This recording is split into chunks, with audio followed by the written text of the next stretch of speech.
Welcome back. We are here for part two, prospering in the promised land in a time of famine. 7 years of plenty. I hear the sound of abundance. In 1 Kings chapter 18, the prophet Elijah said that he heard the sound of the abundance of rain. And now I keep hearing the sound of abundance in the form of milk and honey, which is plenty and abundance, and in 7 years of plenty that God has promised to his people. We are picking up with part two in prospering in the promised land in a time of famine. Glory to God. We last left off showing that rain is supernatural, could be supernatural, or God's reign as it relates to the church, his people, his kingdom, and heaven. That reign is supernatural, spiritual, and invisible.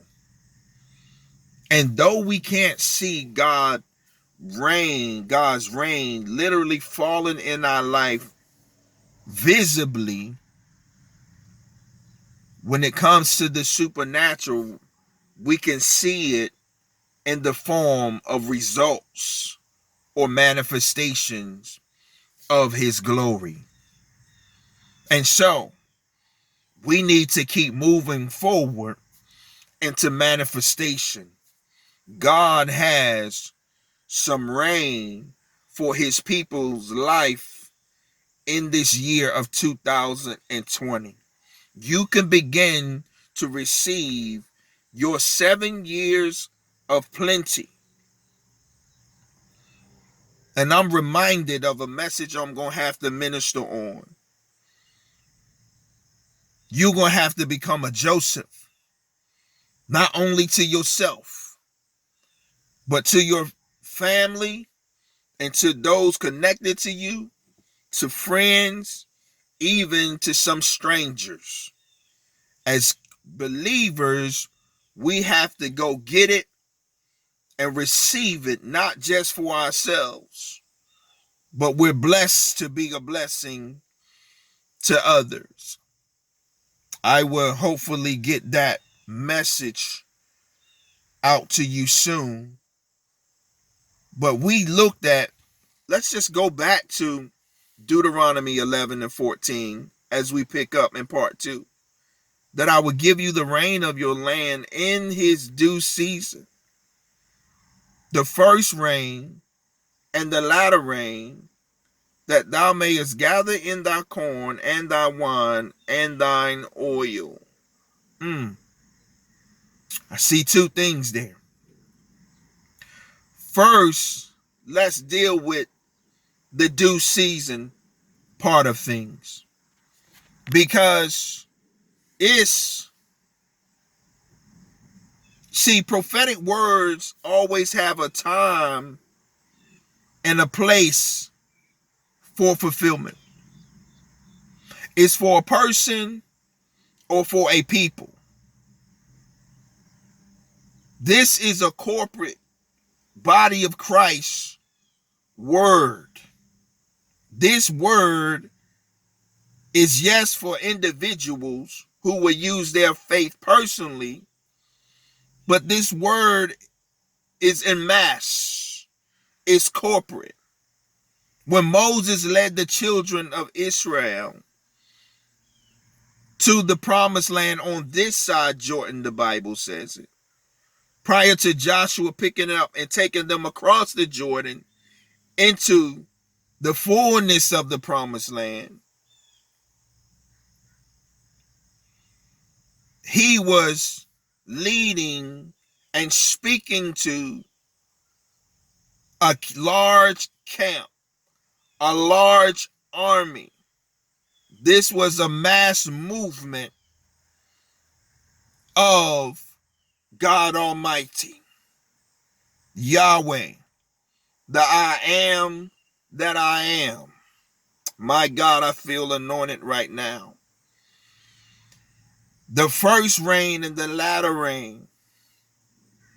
See, that's a season. Enough. Let's go to Joel 2 because that's where we could pick that up. I turn right there, my God. Joel chapter 2. And we can see that. Let's begin with verse 23. Be glad then, ye children of Zion, and rejoice in the Lord your God. For he hath given you the former rain moderately, and will cause to come down for you the rain. God will make it rain. The former rain and the latter rain in the first month.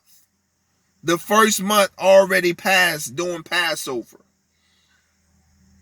So God, that's called a double portion rain. So God reigned in a double portion matter in at near the around the end of March and April of this year. And the floor shall be full of wheat, and the fats shall overflow with wine and oil. The wine and oil again. And the floors shall be full of wheat, and the fats shall overflow with wine and oil. See, that's what God wants for our life. Milk and honey is a lifestyle of plenty and abundance. It's a lifestyle of overflow. It's a lifestyle of what the songs say, fill me till I want no more. There is so much flowing over, so much surplus, so much excess that we can be a blessing to others. We shouldn't just want this for ourselves. We should want this as well for others, because I told you we're in a time of famine. So there will be multiplied millions that are doing without. See, the church is in a season, my God, where God is setting the record and the record book straight. I told you that God is judge of the church and the oppressed. So what is happening in this hour, God is balancing the scales. Certain people that have had all their life or have had for a long time that don't know God, or that say they knew him, but yet they didn't prove to him that they know him, because with the wealth and riches that they obtain, they wouldn't allow him to have his way with them and with their possessions. Therefore, God is even passing judgment on some of those that said that they are his, not just the ones that are not. See, it is God that is causing this famine to hit the land. This is not the enemy. The overall judgment, corona, that is God allowing the enemy to have his way for a season. But God has judgment angels that goes forth when it's time. And because it's time, because we're in a time of Bible prophecy fulfillment, whereby God said that what would happen. Oh my God, so many things are coming to me right now. You might have heard me teach and talk about the great substance. That in Genesis chapter 15, God told Abraham that his people would serve a country or a nation of people in a land that is not their own. But then there will come a time where God say, I'm going to come when the iniquity is full, when the sin and the wickedness is overflowing, its cup, I'm going to come and I'm going to judge that nation or country. And I'm going to bring my people forward with great substance. Also, if you look in Revelations chapter 6,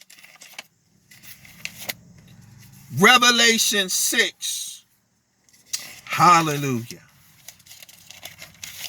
my God.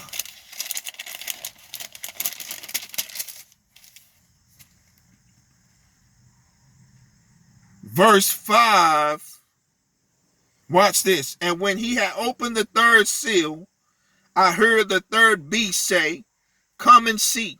See, this is judgment.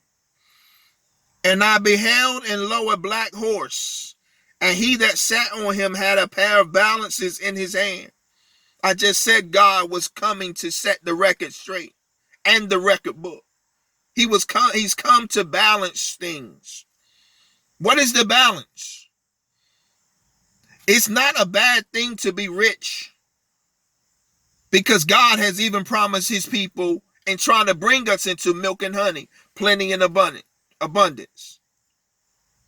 But we are judged according to how we handle riches and wealth. And for some people, God is coming to balance things out. How's he going to do this? According to his judgment. And what is he doing exactly?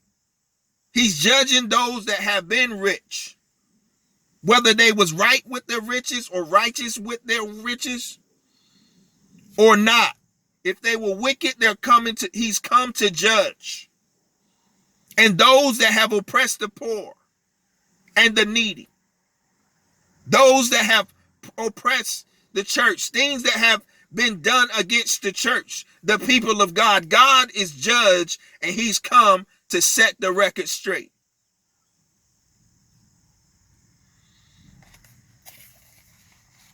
Verse 6, and I heard a voice in the midst of the four beasts say, a measure of wheat for a penny, and 3 measures of barley for a penny, and see thou hurt not the oil and the wine. What this is speaking of is inflation and hyperinflation. What is beginning to take place on the earth right now in the midst of these times of famine. Jesus said in Matthew 24 that before his coming there would be famines and pestilences. When the disciples asked him, what would be the sign of your coming? And he gave them a long list of things that would take place. And one of the things he said was famines. So that's what we're beginning to see. There's a major another country already saying, that was on the news, and they were showing them fixing food, and they saying there's a food shortage in this particular country. The largest country in the world. They already have begun to experience famine, which is shortage. A shortage of food, which is going to cause the prices to continue to go up, because they've been going up for some months now, if you've been paying attention. Certain things now more so, it's the meat products that you can see being hit in a big way. Even going to certain restaurants, they said there is a shortage. Even going to certain places, they said there's a shortage of coins. So, those are different types of famines, shortages. It's not just food, but it's everyday necessities of life. Different things that are short and are going to begin to get even shorter until it becomes very serious or very grievous, that I share with you in Genesis 41 with Joseph, of the interpretation of Pharaoh's dream, 7 years of plenty, 7 years of famine. As that famine escalated, when it got to the end, it became what the Bible said, very grievous. That means very bad. That means what we're going to experience. I told you, I prophesied to you, it's going to be worse than 2008 and the Great Depression. It's going to be worse than you ever seen in this country. And this country is going to never recover from it. I wrote this in a handbook in 2011 where God prophetically began to show me this. This country is going to fall and never rise again. But don't you fear. Don't you worry, because the kingdom of God can't fall, has never fallen, and won't fail. The kingdom of heaven is not bankrupt. There's no shortage with God. There's no shortage in the kingdom of heaven. So don't get it twisted. I'm talking about the sound of abundance that I hear God trying to release to his people. So in Joel 23, the former rain, I said that it was in the first month. That's past. Now we're entering the second 6-month period, beginning on the 27th. Look out for a strong prophetic teaching about Jubilee coming this week. Look out for that. But I'm connecting some dots by the Spirit of God, and we are setting some things in sequential order. God is a God of order, divine order. There are certain things that has to be done with God prior to him moving. Even when Jesus fed the 5,000 in Matthew 14 and in John 6, he told them to sit them down on the ground in companies of 50. 50 is a number of Pentecost. 50 is a number of the power of God, the glory of God, the governmental, supernatural, divine order of God. And when that order was established, Jesus did and performed the miraculous. Jubilee is symbolic in that it was in the Bible 50 years, 49 years, or 49 Sabbaths. And then the 50th was the time of celebration and restoration that I'm going to be ministering about very soon. But I want to look at a couple of more things in my closing. If you're wondering where milk and honey is found in the New Testament, one of the places is when Jesus said in John 10:10, the thief cometh not but for to steal, kill, and destroy. But I am come that you might have life and have it more abundantly. See, Jesus didn't come and do away with the covenant of blessing and multiplication and milk and honey that was established not only with Abraham, but God tried to establish, or he begun to establish it with Adam and Eve. But because of their disobedience, they lost authority and access to it, and access to the garden, because the Garden of Eden was a representation not only of the kingdom of heaven and of God, but it was a representation of what God would do next when he would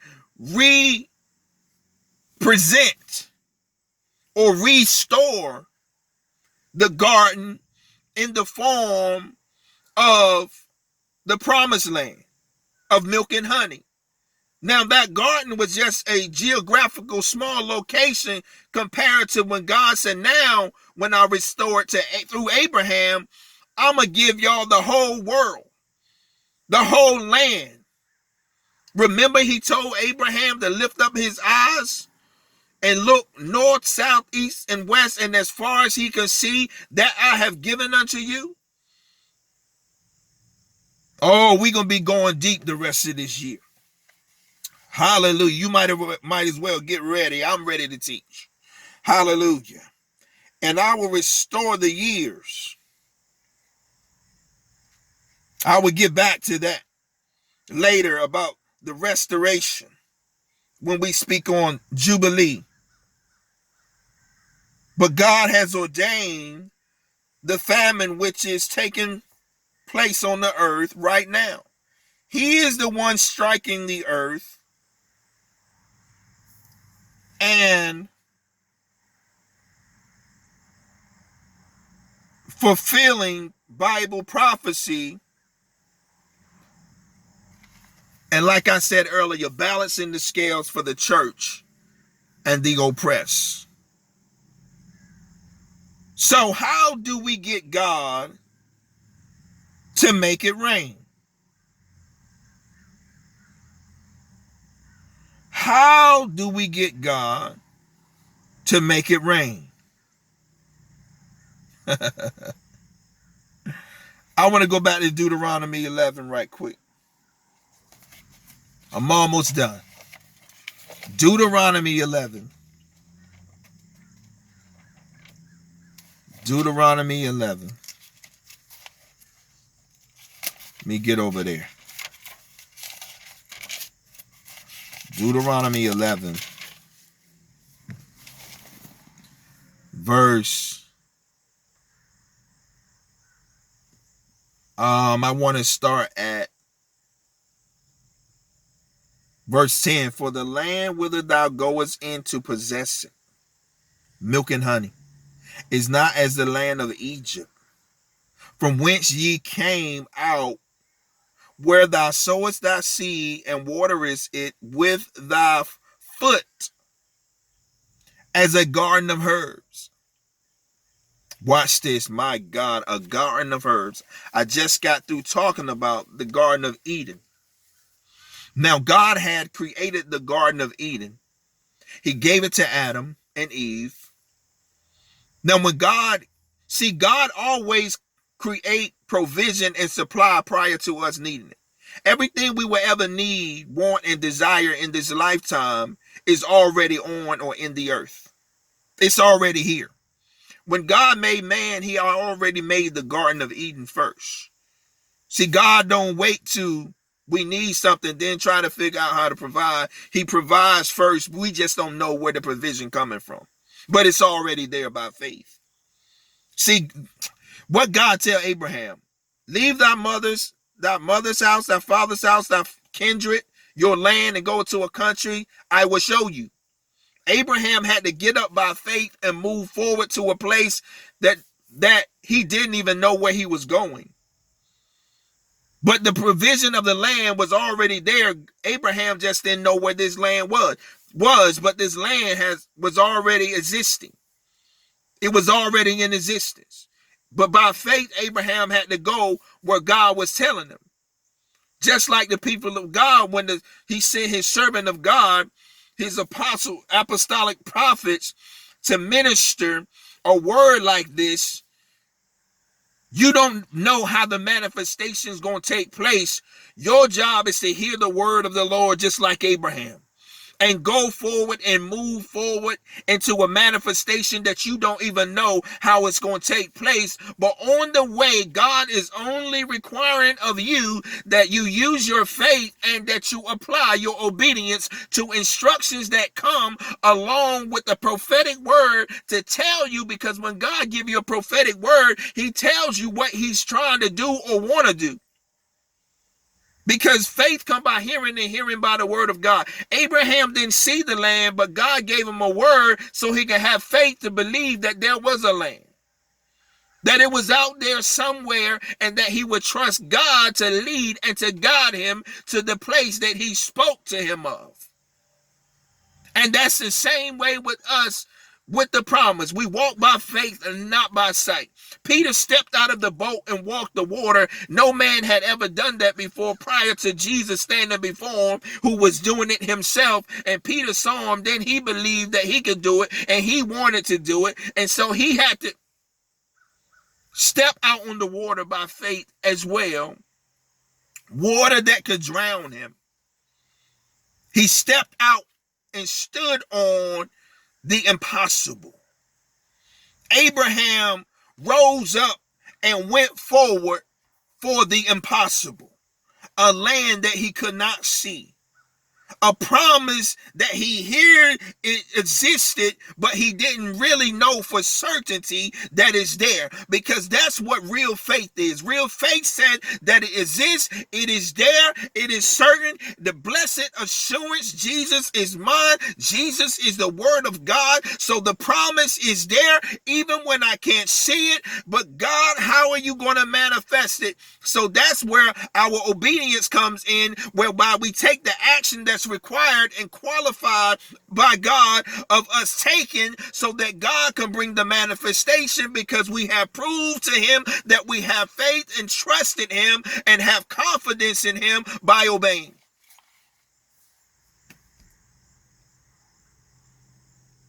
But the land, verse 11, whither ye go to possess it, is a land of hills and valleys, and drinketh water of the rain of heaven.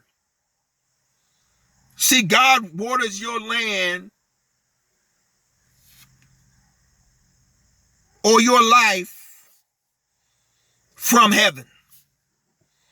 The rain also is symbolic to the Holy Spirit reigning in your life, putting the dew of heaven upon your life, putting the rain of heaven in our life, putting outpourings in our life. The Holy Spirit is God Almighty.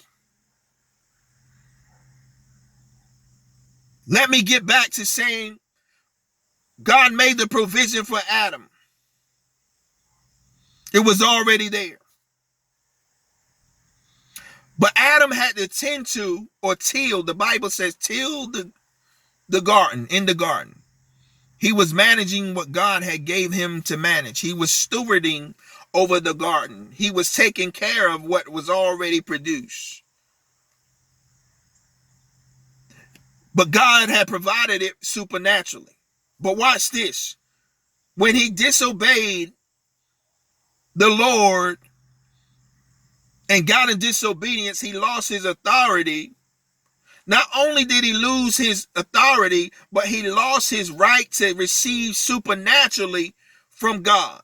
He lost his right to receive supernatural provision. That's why the Bible says that the land, the place where you go to sow in Egypt, which is a type of the world.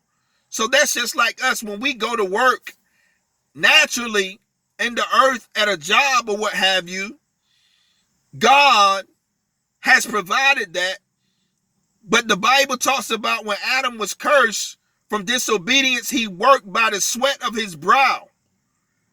That means there is work that we have to do that will cause us to break a sweat, which is physical labor. But then there is spiritual labor. That is natural labor. Then there's supernatural labor, where it's not a laboring with our physical body, but a labor with our hands, that God would bless the works of our hands. All we have to do is work our hands. But let me help you understand that more deeper. Because Adam, God is talking to them about a land that they sowed themselves physically. That means they had to put seed in the ground physically to produce in this land, and they had to go and water it with on their own foot, the Bible says in verse 10. What means they had to go water it like we water a garden, like farmers water their crops. They plant the seeds, they water it. But then there is a supernatural provision, abundance and milk and honey, 7 years of plenty from God, that God do all the work. All we have to do is use our faith for it. Whatever that is that God is requiring, we use our faith and not physical labor. See, there is sweatless victory, just like there was a blessing for Adam, but it was by the sweat of the brow. We can go to work and work for it and produce for ourselves, but we can only produce so much. And most of the time, most of us can't produce more than enough. This is where God comes in. This is what I'm talking about. Those that are being oppressed. Malachi chapter 3, that God has come to judge the oppressor. This is part of why we're seeing the famine. Because God is judging the oppressors. He's balancing the scales so that he's making a level playing field, so that those who had less of a chance to be wealthy or rich or to do better before now have a greater chance. And you say, how is that if there's famine? Because if God before you, then he's more than the whole world against you. If God is for you, if we learn to partner with God through obedience to his word, God will lift us up. Promotion don't come from the north, south, east, or west, but promotion comes from the Lord. The blessing comes from the Lord. The Bible says that the blessing of the Lord make it rich and add no sorrow with it. All you have to do is get the blessing working in your life. And when you tithe and you vow and you give and you sow into the blessing, God goes to work for you and cause the rain and the dew of heaven to fall in your life and supernatural miracles to explode, opportunities and favor and success and provision that you don't even know where it is. But like Abraham, God will lead you to your blessing, or God will deliver it to your mailbox. God will bring it to your doorstep. God will speak to you and tell you where it is. God can give you a vision. God can give you a dream and show you how to get it. You can't tell me because I've already experienced several or many of these things. He can show you which bank to go to, which credit union to go to. And by telling you right now, if God ever reveal it to you, you just go do it by faith. And I'm telling you, it is already done. The money or the check will be in your hands. It's not for us to try to figure out how. This is how doubt and unbelief move in. We just have to believe, obey, and receive. But the land whither ye go to possess it is a land of hills and valleys and drinketh water of the rain of heaven. See, this is all God has. Watch this. A land which the Lord thy God careth for. The eyes of the Lord thy God are always upon it from the beginning of the year, even until the end of the year. Every year, God has blessings for our life. Every year, annual blessings. But we got to understand and learn the principles of how to tap into it. We got to understand the due season. That when due season is present, what I need to do. It's always the same thing as it pertains to the land of milk and honey, the promised land. You keep tithing, you don't stop tithing because you don't open the door to the devourer, Malachi chapter 3. You don't give the access. The Bible said give no place to the devil. You don't give the enemy access through disobedience. How did Adam give the enemy, the serpent, access? Disobedience. When he listened to him over what God had already said, what happened? He gave him access. He lost out. The devourer came and he was ripped from the Garden of Eden. He lost his supernatural supply. He lost that which he had been given to manage. He lost his complete provision because of disobedience. And when we don't do what the Bible says in Malachi 3:10, when we don't bring our tithes, look at what it says later on after that. One of the promises God said what he would do is he would rebuke the devourer. So that what? He can't destroy your crops, your harvest, your blessings, your manifestation, your milk and honey, your 7 years of plenty. That's the principle. I'm going to close and prove to you the principle of your due season. Go to Galatians chapter 6. I'm closing with Galatians 6. I told you I was ready to teach today. I told you, rest of this year, we're going to be doing strong, deep teaching. Share this with every Christian you know that may need this. They must understand this in this season.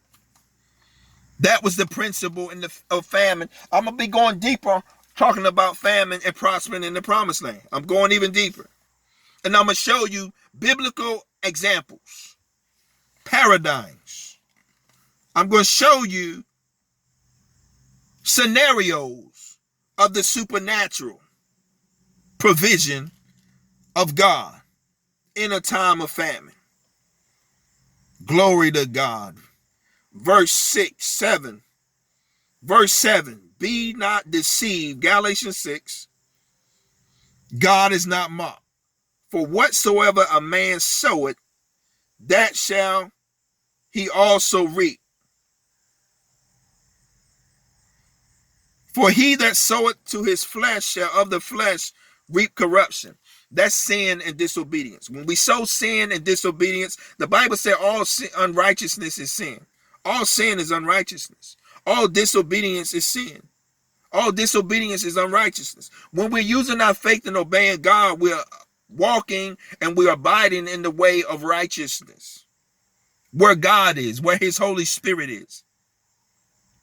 The Bible says that the Holy Ghost is peace, joy, peace, and righteousness in the Holy Ghost. There's righteousness, joy, and peace in the Holy Ghost. For he that soweth to his flesh shall of the flesh reap corruption.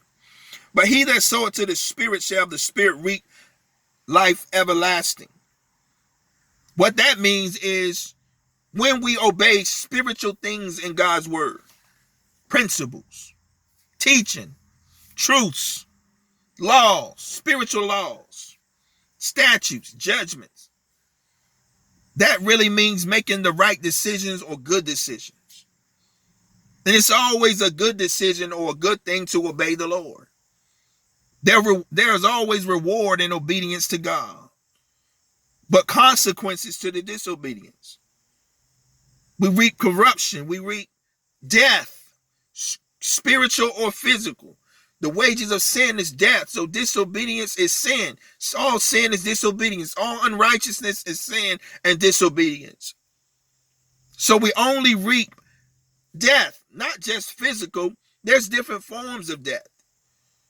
Death can be a spiritual separation. It means to cut off. That's what happened when Adam disobeyed God. He was separated in the covenant, in the intimacy, in the authority, in the power, in the dominion, in the grace, in the anointing. We get separated. We get out there lost. Adam was covering up with fig leaves. God came in the garden and said, Adam, where art thou? Art thou? He had moved from his place, from his position that God had given him. There's a position, a place that we have in Christ. We're seated together in heavenly places with Christ Jesus. That means we should reign on earth even as he reigned on the earth as a king. I said we was kings and priests in part 1. Let me wrap this up. And let us not be weary in well-doing, for in due season we shall reap if we faint not. You see that? God is speaking to us in due season. He's given us principles. The principles to unlock his storehouse. The principles to cause the rain of heaven to come down in our life. When the Spirit reigned in our life, when the rain of heaven hit our life, miracles happen. Manifestations take place. What God has spoken from eternity is now manifesting on the earth. And therefore his kingdom has come on earth, even as it is in heaven. God bless.